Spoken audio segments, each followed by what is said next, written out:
கிருஷ்ணகிரி விளையாட்டு அரங்கில் நடைபயிற்சி மேற்கொண்டவர்களிடம் அத்தொகுதி திமுக கூட்டணியின் காங்கிரஸ் வேட்பாளர் கோபிநாத் தீவிர வாக்கு சேகரிப்பில் ஈடுபட்டார். விவரங்களுடன் இணைக்கிறார் செய்தியாளர் ஆனந்தபாபு.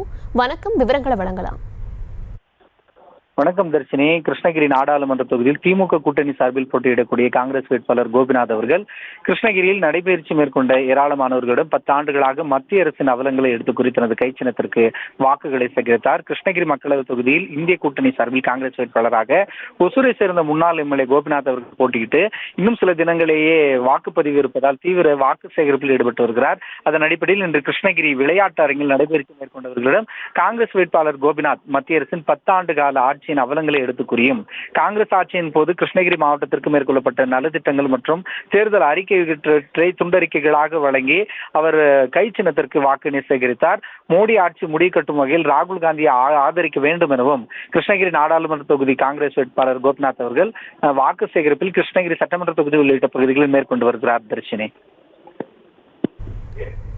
விவரங்களுக்கு நன்றி ஆனந்தபாபு. செய்திகளை உடனுக்குடனும் துல்லியமாகவும் தெரிந்து கொள்ள சப்ஸ்கிரைப் பண்ணுங்க.